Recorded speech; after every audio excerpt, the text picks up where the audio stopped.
Dia sudah digaji oleh pemerintah, udah pendapatannya cukup, ada tukin lagi, tukin apa namanya? Tunjangan kinerjanya. Saya tidak tahu kalau di perhubungan, saya tidak paham apa-apa kira-kira tunjangan macam-macam lah tunjangannya itu. Tiba-tiba dia lakukan perbuatan tadi, maka niat yang bagus, kerja yang bagus berubah jadi dosa dan maksiat. Karena itu pelihara jangan sampai ada noda dan dosa di tengah-tengah kegiatan yang sudah sangat baik tadi. Maka semua pekerjaan kita apa saja kita, organda apa namanya, organisasi macam-macam, coba lakukan itu. Selama tidak ada maksiat, selama itu adalah pahala terus yang akan kita dapat dari Allah Subhanahu wa taala. Pertanyaannya, bagaimana udah terlanjur, Pak? Ini kan masa lalu, Pak, maklumlah. Ada forumnya halal bihalal. Oh, dulu aku pernah berbuat curang sama dia. Oh, dulu aku pernah pungut-pungutan yang gak benar sama dia. Oh, aku pernah menyakiti dia. Oh, pernah aku ngomelin dia. Oh, aku pernah caci maki dia. Bahkan aku pernah pukul dia. Mari bermaaf-maafan. Walaupun gak mesti harus nunggu halal bihalal. Ini forum saja. Begitu berbuat dosa kepada manusia, cepat minta maaf. Cuma Indonesia yang punya tradisi hebat. Ada forum tertentu yang dibangun, ditradisikan, yang seluruh dunia tidak ada, Pak. Hanya di Indonesia. Itu namanya halal bihalal. Ini, Pak, dari bahasa Arab nih, tapi orang Arab nggak paham, Pak. Ini bahasa yang sangat unik dan antik. Halal bihalal itu bahasa Arab, tapi orang Arab nggak paham. Karena nggak ada halal bihalal di Arab sana. Jadi yang paham cuma orang Indonesia. Dulu sejarahnya konon itu bermula dari Pangeran Sambernyawa. Bapak tahu Pangeran Sambernyawa? Sekali samber nyawa orang melayang, Pak. Makanya gelar Pangeran Sambernyawa namanya. Ketika menghadapi Belanda, saking saktinya ini orang itu kalau berhadapan dengan Belanda sekali pukul orang mati. Pangeran Sambernyawa. Beliau ini adalah sultan di Kerajaan Mangkunegaran di mana, Surakarta, ya? Surakarta, Mangkunegoro pertama. Inilah yang pertama melaksanakan tradisi semacam halal bihalal, tapi belum bernama halal bihalal. Beliau ingin minta maaf kepada para penggawa, para prajurit, datang ke rumah-rumah nggak mungkin. Siapa tahu saya pernah bersalah.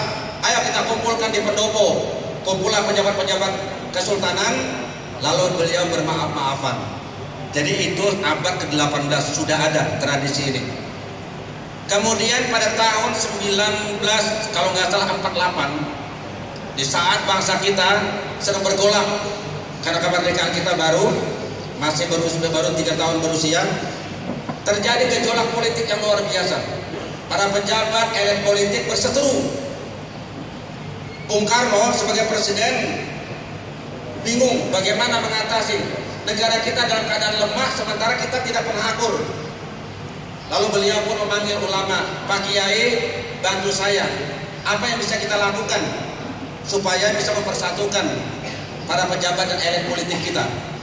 Itu bulan Syaban, Pak. Bulan Syaban kejadiannya. Di antara sekian banyak ulama yang diminta pendapat, ada satu yang berkenan di hati beliau. Namanya Kiai Haji Wahab Hasbullah, tokoh Nahdlatul Ulama. Kata beliau, Bapak Presiden yang kami muliakan, perseteruan para elit politik dan sekian tokoh-tokoh nasional itu karena mereka belum punya forum untuk bertemu, sehingga masing-masing saling serang, saling caci, saling maki. Jadi kebetulan momentum sebentar lagi Ramadan, Pak Presiden. Bagaimana kalau Ramadan kita gunakan untuk mensucikan diri, mensucikan hati dari noda dan dosa. Dengan puasa Allah akan ampunkan dosa, tapi dengan manusia belum bisa diampunkan sebelum yang bersangkutan memberi maaf. Karena itu nanti habis puasa kita adakan pertemuan. Mari kita saling bermaaf-maafan. Presiden yang muda, cocok Bung Karno waktu itu. Baik kalau gitu, bagus gagasan ini. Tapi namanya apa ya? Kalau pertemuan biasa udah. Kata Kiai Wahab Hasbullah, ini kan supaya yang haram-haram jadi halal. Kita kasih nama halal bihalal. Maka begitu usai puasa dilaksanakanlah pertemuan, itulah konon halal bihalal pertama dalam sejarah Indonesia yang berkembang sampai hari ini. Kalau begitu berarti dalam halal bihalal itu ada dua, Pak, intinya ada dua. Yang pertama membangun silaturahim atau silaturahmi, yang kedua saling maafan. Ini inti pokok dari orang melaksanakan halal bihalal. Silaturahim, silah itu artinya hubungan, rahim itu kasih sayang. Silaturahim atau silaturahmi artinya hubungan kasih sayang. Nah, kalau bapak-bapak di perhubungan sudah mau hubung-hubungkan terus kan,